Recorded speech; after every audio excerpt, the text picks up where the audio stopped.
The first question is, did I mention I am in Amsterdam? Well, it looks like Amsterdam, and I know that sounds weird, but like it's exactly how I imagined it to look. So like the buildings and stuff, like the little like tall narrow buildings, and like the canals and stuff, and just the houses and the accents. And I don't understand a word of Dutch. Like it doesn't even sound like the words, like the words in English. But no, it's really pretty, and I haven't seen much of it yet, but. Hopefully on the boat trip we'll get to see more. Yeah, I don't know where we're going on the boat, but hopefully we'll get to see some more of Amsterdam. So, you're 18 years old, right? 19. Yeah, sorry, 19. it depends when the video goes up. Oh, okay. Well, I don't know, but you're 18, almost 19 years old. How is it to, write books when you're so young? I mean, when I started it was obviously for fun. So I wasn't thinking about it too much, I was just writing for fun. But obviously now that I am published and I'm so young and I'm a published author, I do feel like there's a lot more pressure because you're trying to prove that you can keep up with authors twice your age. And you want to kind of prove a point that you can write just as well as anyone else. So you do want to kind of deliver as best a manuscript as you possibly can. So you do try hard, and you never really want to disappoint anyone because obviously I'm so young, and a lot of my publishers, it's a huge risk for them to take on an author so young. So I just I don't want to let them down. I just want to obviously give them a good book. Yeah, I think all of your fans are very happy with the book. That's what I thought so. When I read social media, like Twitter, and well, you've read it as well, I think. People were so excited. Yeah, you wrote in this series 3 books, right? Yeah. Did I mention I love you, I need you, and I miss you. I miss you, yes. How did you come up with the storylines for the books? Just at the time, I think I was about 12, 13 when I got the idea for it. And at the time, the books I was reading, it was about forbidden relationships, but it was never forbidden. It was like the girl couldn't be with a guy because he was popular and she wasn't. Like, those types of stories. And it's just ridiculous. It's like, oh, we can't be together. It's like, yes, you can. You're like 16. It doesn't matter.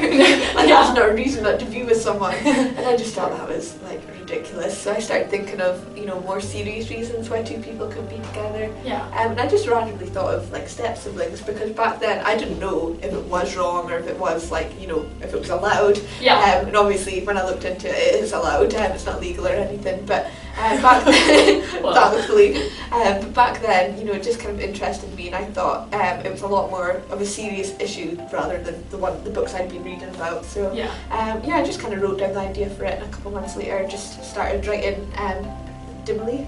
Did I mention I love you? And it just turned into what it has. It was never supposed to be a 3 books like trilogy. It was never supposed to be like published. I never planned to get published. So it became that little idea became much bigger than I ever thought it would. Yeah. Did I mention Wattpad? You started writing on Wattpad, right? Yeah. Well, I've been writing on a few different websites, but Wattpad was the main one. Yeah. And how did that start on Wattpad? I just started posting it on Wattpad, just chapter by chapter as I was writing it, and I posted on Wattpad but promoted on Twitter. And I had a large following on Twitter because I was like a fan account for like celebrities and stuff. I was a Justin Bieber fan account. Oh really? Yes, I was quite a big one. I had I'm like 30,000 followers just alone from my fan account. That's a lot. So I started promoting on Twitter because I had a following, I had people following me, and I just started spreading the word to my followers, asked some friends to read it. Some of my friends from Twitter, they started reading it, and then they liked it and started tweeting about it. And then as soon as they started tweeting about it, other people started being like, oh, what are these people talking about? And that's when I realised that get people to talk about it and spreading the word really is the best way to get people reading your work. And it just kind of snowballed from there. As soon as like some people started reading it, more people started reading it. And I don't know why, like how I was so lucky to get so many readers.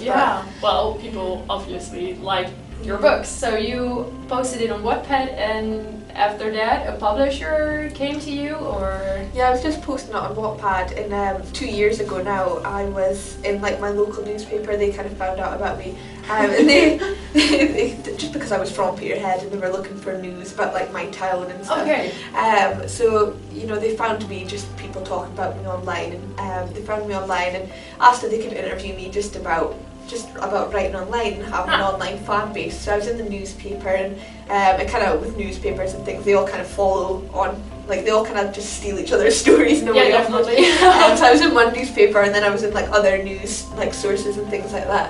And then I was like on the TV news and stuff. And one of the journalists, like the reporters from one of the news companies, he was really supportive, and he asked if he could spread the word around publishers just about me. So I said, yeah, sure. Of course. I didn't think anything was going to actually happen, Okay. but a couple of days later, had a couple of publishers get in contact with me, and I ended up signing with Black and White Publishing. So yeah, I was really lucky with the way that I got my book deal. It's so there were actually more than one. Yeah, publisher I was signed with Black and White Publishing, but there were more. Yeah. Oh, that's great.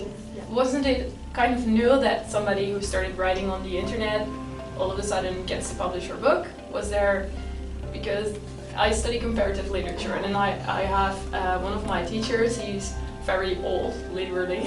Okay. And when we're talking about like Wattpad, he's like, well, people, you know, they aren't as good as, you know, writers who don't start writing on the internet. I don't agree, because, you know, The way I see it is, you know, it doesn't matter if you're writing and posting online or writing and not posting online. Yeah. You know, like my book would be the same quality whether I hadn't posted on Wattpad. Yeah, It's the exact that's same. true. Yeah. So just because a writer doesn't post their work online, you know, Yeah.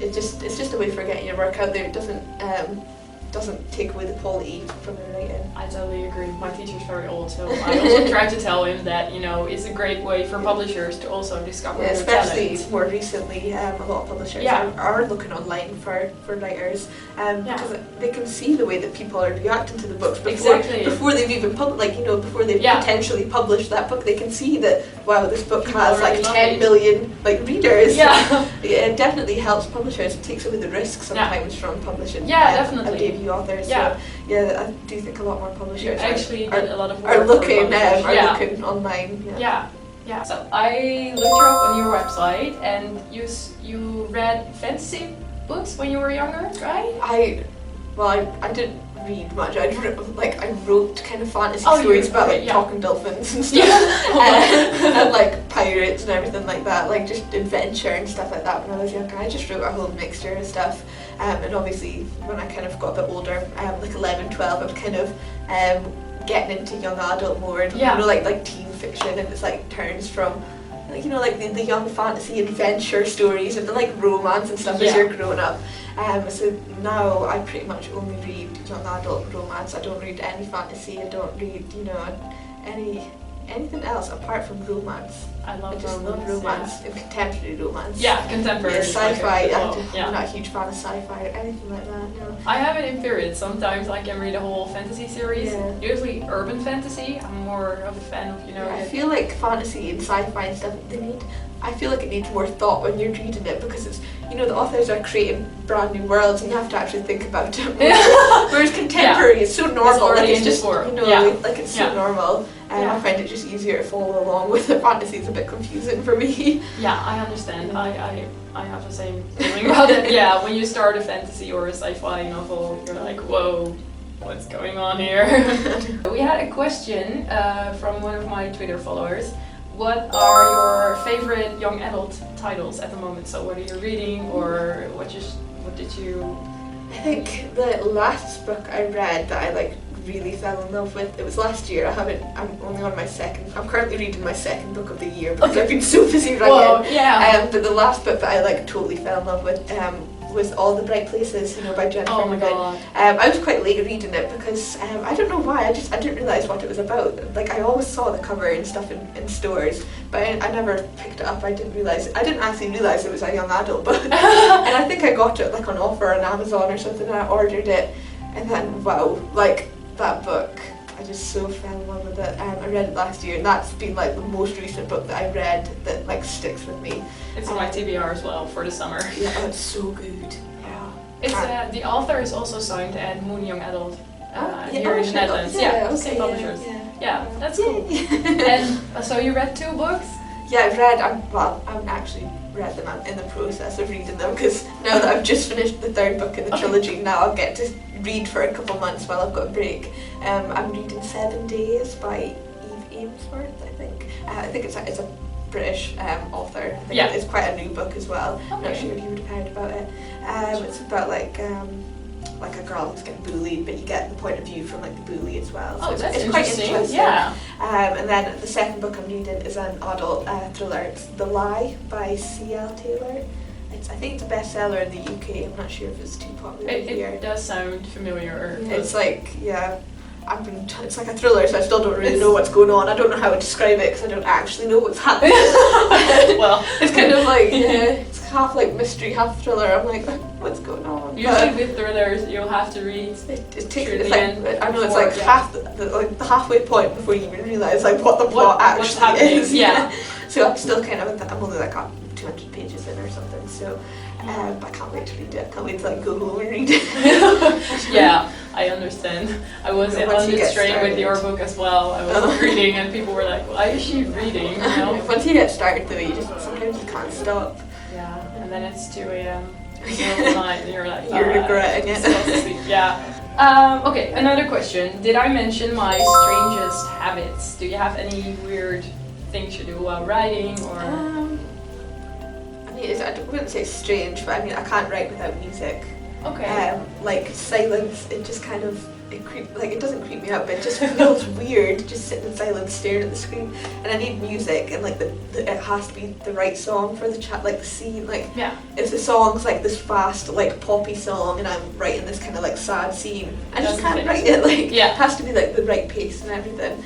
So I definitely have to listen to music, and I have to be comfy. Like I can't write if I'm too hot, but I can't write if I'm too cold either. Like I have to just feel totally comfortable. So sometimes that's like in my bed. I'll wake up and just write in my bed all day. Sometimes That's in my good. office. Sometimes it's in the living room or it's in my car. I like In the sometimes car. sometimes I'll just drive. Like especially like recently because I'm a full-time writer. So every day I'm just writing, and because Yeah. you work from home, it gets a bit.